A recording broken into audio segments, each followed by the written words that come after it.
La parole et bien aimé, je voudrais nous dire qu'en tant qu'enfants de Dieu, nous devions connaître ce que c'est que la repentance, ce que c'est que le service de Dieu, ce que c'est d'être un enfant de Dieu. Un enfant de Dieu, quand on parle d'enfant de Dieu, c'est celui qui écoute Dieu, c'est celui qui fait la volonté de Dieu, c'est celui qui sait Dieu selon la parole de Dieu. C'est celui-là qui n'est plus esclave des hommes. Je vais vous dire, oui, la genèse de chaque homme relève de ses parents.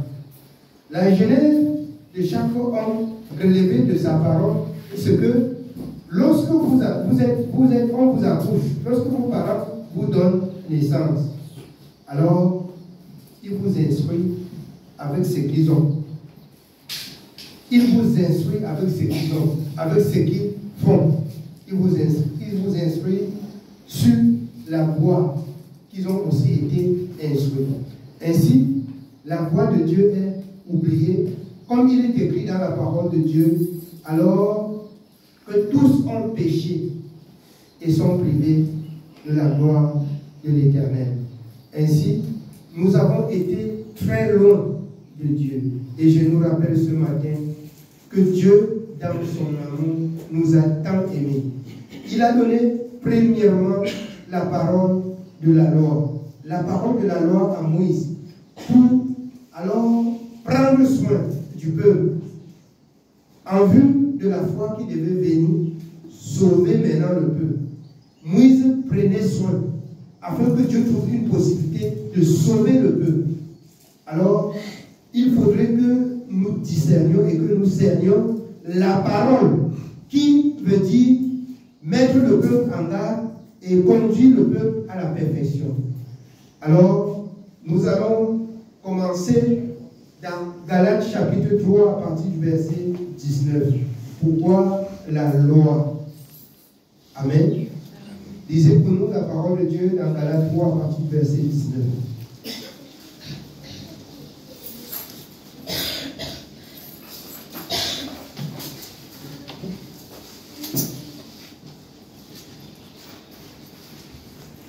Galates chapitre 3, nous commençons au verset 19. Pourquoi donc la loi? Pourquoi donc la loi? Si la foi devait venir, pourquoi donc la loi? Oui. Elle a été donnée ensuite à cause des transgressions jusqu'à ce que vint la postérité à qui la promesse avait été faite. C'est-à-dire Dieu a promis de sauver son peuple. Pourquoi la loi? Parce que chaque personne faisait ce qui lui plaisait. De même que tous nos parents aujourd'hui, chacun instruit son enfant comme ça lui plaît. Et on oublie jusque-là qu'il y a la loi de l'Éternel qui nous a créés. On oublie que Dieu existe. Chacun instruit son enfant comme ça lui plaît. Or, dans Éphésiens 6, quand le Seigneur dit instruisez vos enfants selon la parole de Dieu, afin qu'ils grandissent et qu'ils ne se détournent point. Alors, nous devions comprendre. Voici pourquoi la loi. Parce que chaque personne faisait ce qui lui plaît. Je vais vous rafraîchir encore plus la mémoire. Quand le peuple de Dieu, Israël, en Égypte, au milieu de l'Égypte, Dieu n'a pas trouvé son peuple au milieu de l'Égypte pour lui enseigner la parole de la justice. Il fallait qu'il sorte de l'Égypte et qu'il commence à marcher avec Dieu. Dieu dit, fais le premier pas, il fait le premier pas. Fais le deuxième pas, il fait le deuxième pas. Ici, arrête-toi. Il s'arrête. Il dit, je donne des lois et des ordonnances. Voici telle chose, vous deviez vous comporter comme ça. Par rapport à telle chose, vous deviez vous comporter comme ça. Et si quelqu'un a fait ceci, alors ça mérite d'égorger soit les brebis, soit les pigeons, soit les ceci, pour le pardon de ce péché. Voici la loi pour atteindre la foi. Je parle pour pour rafraîchir votre mémoire, parce que ce que je vois dans le monde, c'est très grave. On soumet encore le peuple à la loi. Le peuple ne connaît pas ce que c'est que la loi, ni la grâce, ni la foi qu'ils vivent. On prononce le nom de Jésus, mais on prononce le nom de Jésus en vain. Chacun sait ses idoles, comme il peut servir ses idoles, et puis il se retourne à l'église comme il peut se retourner à l'église. Ainsi s'accomplit la parole de Dieu. Ils partent ça et là. Ils ne savent retenir leurs pieds. Ils servent encore des idoles. Alors, 2 Rois 17, 33, ils servent, ils craignent Dieu et ils servent encore leurs idoles. Non. Vous voyez ce qu'on appelle généralement les coutumes et les traditions. Le peuple, ça c'était la coutume du peuple qui servait Dieu selon la tradition donnée par Dieu à Moïse pour conduire le peuple en attendant que la foi arrive. Parce qu'il y a une personne destinée qui devait porter le peuple, qui devait conduire le peuple dans la foi. Celui-là n'était pas encore de chair. Celui-là était en esprit, mais il n'était pas encore de chair. Parlant de Jésus-Christ. Jésus-Christ, alors, n'était pas encore venu dans le monde. Et pour cela, il fallait soumettre le peuple. Que tu sais que, alors, si je sors et que je fais ceci, la loi, il y avait en ceci, ce qui méritait même la mort, et on te lapide, on te tue. Plusieurs personnes se posent la question aujourd'hui à savoir pourquoi on ne peut plus lapider. Mais on rentre dans la parole de la loi, on prend ce qui lui plaît. Pourquoi on peut prendre encore les paroles de la loi et on vit la loi et on ne pratique pas entièrement la loi? On choisit juste le petit morceau qui nous plaît. Et quand je porte mon regard, quand je regarde les églises, là où ça les plaît beaucoup dans la loi, le force dans la loi, c'est la dîme. C'est la dîme. Le force dans la loi, c'est la dîme. C'est ce qui est de leur ventre. C'est la dîme. Personne ne se pose la question. Le peuple de Dieu part où? Quelle est la vie que le peuple de Dieu met? Est-ce la foi? Est-ce la grâce? Est-ce la loi? Personne ne se pose la question à savoir où va le peuple de Dieu. Je nous exhorte ce matin de bien comprendre. Alors, la foi, la loi, continue à lire. Pourquoi la loi? Oui. Pourquoi donc la loi? Elle a été donnée ensuite à cause des transgressions, jusqu'à ce que vint la postérité à qui la promesse avait été faite. Elle a été promulguée par des anges au moyen d'un médiateur. Or, le médiateur n'est pas médiateur d'un seul, tandis que Dieu est un seul. La loi est-elle donc contre les promesses de Dieu? Non, loin de là. La loi n'est pas contre les promesses de Dieu. Est-ce que si on a donné la parole de la loi, est-ce que ça annule ce que Dieu a dit que ça va arriver à l'époque et que c'est ce qu'on doit faire? La loi de Dieu, la loi n'annule pas les promesses de Dieu. Quand Dieu a dit qu'un fils doit naître, qu'un enfant doit venir, et que la domination, dans le livre d'Ésaïe, doit se reposer sur son épaule. Quand il vient, on dit non. Les pharisiens, pourquoi il a été crucifié? Parce que les pharisiens disent-ils qu'il apporte une nouvelle doctrine. Nous allons marcher dans la loi. Il apporte une nouvelle doctrine. Est-ce que la loi annule les promesses de Dieu? Non. La loi n'annule pas les promesses de Dieu. L'homme devrait chercher seulement à comprendre comment la parole de Dieu doit s'accomplir. Comment est-ce que la parole que Dieu a dit qu'elle s'accomplira doit s'accomplir. Je vais éveiller un peu votre mémoire dans le livre de Jean 4 avec la femme samaritaine. Quand elle dit au Seigneur, nous savons une seule chose. Nous savons que le Messie doit venir. Et quand il sera venu, il nous dira toutes choses. Mais le Messie est venu, on refuse d'entendre ce qu'il va dire. Quand le Messie doit venir, c'est la promesse dans Jean 4. Quand le Messie doit venir, le Messie doit tout nous dire. Mais quand le Messie, il vient, on dit, on ne veut pas l'écouter. Nous, on préfère encore la mort. C'est ça, les souverains sacrificateurs qui, bien aimés, crucifient de leur part le Seigneur pour leurs intérêts dans la mort. Pour leurs intérêts dans la mort. Et jusqu'aujourd'hui, partout dans le monde, les hommes ont le regard plus dans la mort que le service de Dieu. La justice de Dieu est méprisée dans tout le monde entier. La justice de Dieu est méprisée. La justice de Dieu est rejetée. Alors, vous pouvez voir, vous pouvez constater aujourd'hui. Alors, cette parole dont nous prêchons depuis les années, vous voyez, les gens viennent pour, c'est bien. Après, c'est dur. Et puis, chacun s'éclipse, chacun entre dans le songo. Parce qu'ils recherchent, on leur dit des choses qui doivent leur plaire. Servir Dieu, bien aimé, c'est accepter toute la parole de Dieu, telle que Dieu l'a prescrit. C'est ça, servir Dieu. On ne sert pas Dieu. On n'entre pas dans la maison de Dieu et puis on fait ce qu'on veut. On n'entre pas dans la maison de Dieu, on fait ce qu'on veut. On entre dans la maison de Dieu pour être transformé. On entre dans la maison de Dieu, bien aimé, comme a dit, indiqué le serviteur, l'apôtre Paul. Alors, ceux qui ont cru en Jésus, les choses anciennes sont passées. Toutes choses deviennent nouvelles. C'est-à-dire, tu adaptes ta vie à une nouvelle vie. Tu adaptes ton corps, tu adaptes ta conduite, tu ramènes ta conduite à une nouvelle conduite qui est selon la parole de Dieu. La justice de Dieu est oubliée dans le monde entier. La justice. Oui, bien aimé, on continue. Nous continuons au verset 21. La loi est-elle donc contre les promesses de Dieu? Loin de là.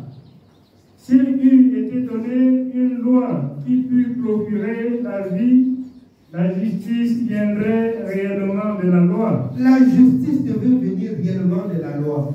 Mais, alors, Moïse, qui a reçu la loi au mont Sinaï, où Dieu a écrit les premiers lettres de la loi avec son doigt à la montagne, Moïse a dit, prenez Deutéronome 18 au verset 15. Écoutez ce que Moïse a dit. Écoutez le message de Moïse au peuple. Oui. Deutéronome chapitre 18, nous lisons à partir du verset 15. L'Éternel, ton Dieu, te suscitera du milieu de toi, d'entre tes frères, un prophète comme moi. Vous l'écouterez. Il va susciter un prophète comme moi, vous l'écouterez. C'est lui que vous allez écouter. Voilà celui qui a reçu.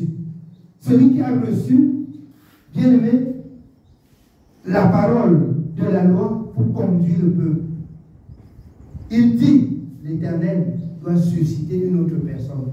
Ce n'est pas moi. Mais jusque-là, quand Dieu suscite cette personne indiquée, il est rejeté. Il est rejeté. Partout dans le monde, on prêche le nom de Jésus-Christ. Dans le livre de 1 Jean, il est parlé, il est dit qu'il y a de l'antéchrist dans le monde. Et c'est tout le monde dans le monde maintenant qui parle de l'antéchrist. On le connaît, qui est l'antéchrist, qui est le Christ. Un antéchrist. Ce sont des personnes tout simplement qui parlent de Christ, ne faisant pas ce que Christ a recommandé. C'est tout. C'est par là que vous allez reconnaître de l'antéchrist. Il parle de Christ. Il ne le connaît pas, mais il parle de lui. Le connaître, alors c'est profond. C'est marcher selon sa parole. Et Jean 14, 15, Jésus dit, si quelqu'un m'aime, il gardera ma parole. Voici celui dont Moïse a indiqué. Notre Dieu, il doit susciter un prophète comme moi et vous allez l'écouter. Oui, nous rentrons dans le livre de Galates. Nous revenons dans Galates. Nous sommes au verset 22. Mais l'Écriture a tout renfermé sous le péché, afin que ce qui avait été promis fût donné par la foi en Jésus-Christ à ceux qui croient. Ce qui avait été promis fut donné par la foi en Jésus-Christ à ceux qui croient. À ceux qui croient. À ceux qui croient en lui, bien sûr. À ceux qui croient en Jésus-Christ. À ceux qui croient en ce que Dieu a dit, qui doit susciter du milieu du peuple un prophète. J'ai rafraîchi votre mémoire dans Jean 4 en disant, la femme samaritaine a dit, nous savons que le Messie doit venir, celui qu'on appelle Christ. Quand il serait venu, il nous dira toutes choses. C'est lui. C'est lui Jésus. Jean-Baptiste a rendu témoignage de lui. Jean-Baptiste a rendu témoignage. Oui, prenez Jean chapitre 1. Vous lisez à partir du verset 29. Jean chapitre 1 à partir du verset 29. Jean-Baptiste a rendu témoignage du Messie. Jean chapitre 1. Nous lisons à partir du verset 29. Le lendemain, il vit Jésus venant à lui et il dit, voici l'agneau de Dieu qui ôte le péché du monde. Voici l'agneau de Dieu qui ôte le péché du monde. C'est Jean-Baptiste qui parle. Il vit Jésus venant à lui. Voici l'agneau de Dieu qui ôte le péché du monde. Voici celui dont Moïse a indiqué.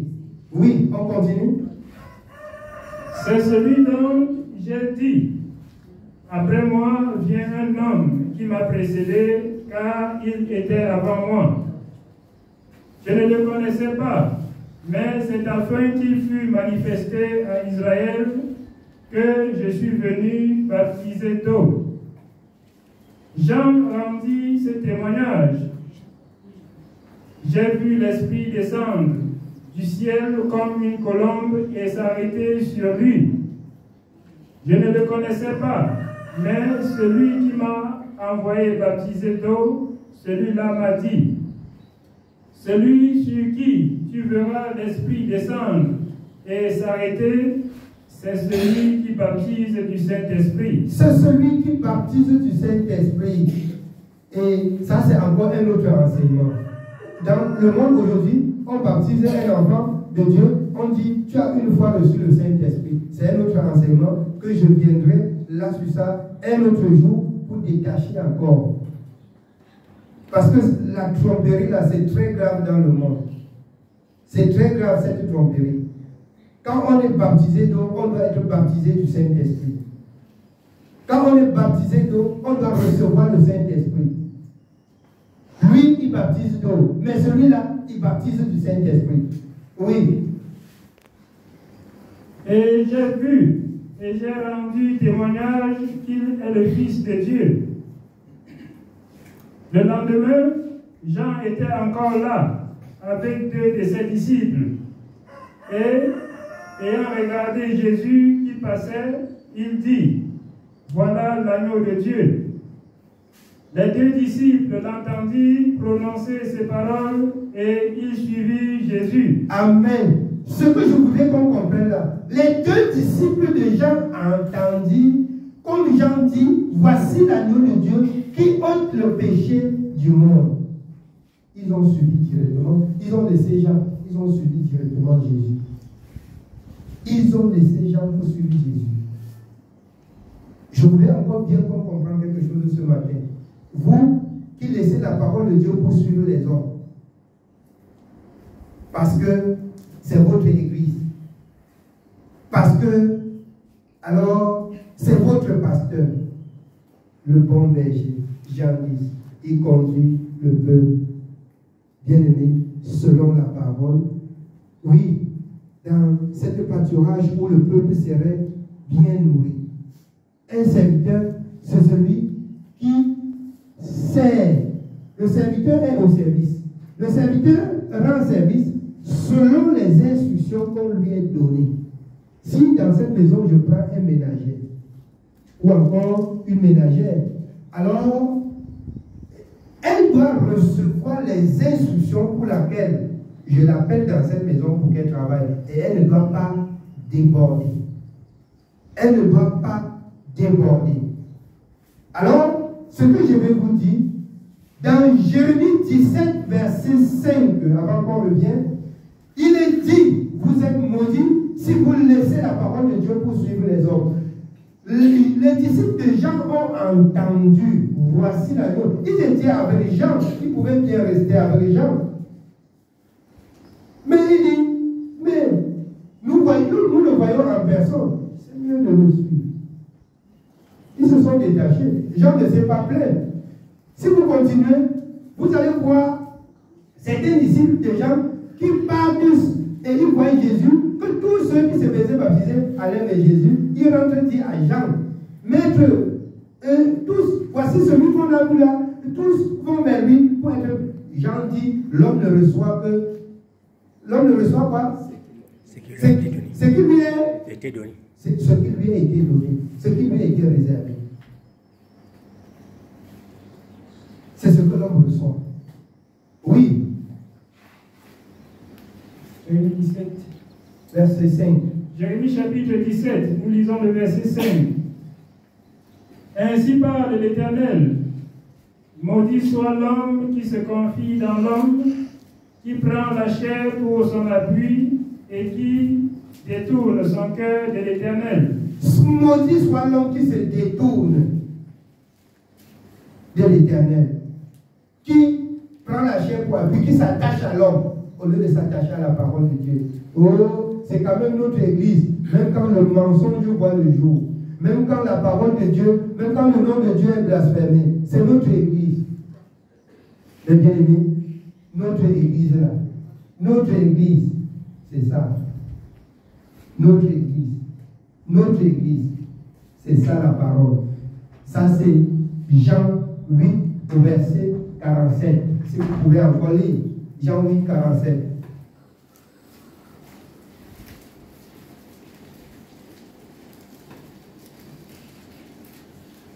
Jean chapitre 8, le verset 47. Celui qui est de Dieu écoute les paroles de Dieu. Celui qui est de Dieu écoute les paroles de Dieu. Oui. Vous n'écoutez pas parce que vous n'êtes pas de Dieu. Vous n'écoutez pas parce que vous n'êtes pas de Dieu. Si quelqu'un est de Dieu, il n'y a plus que notre église.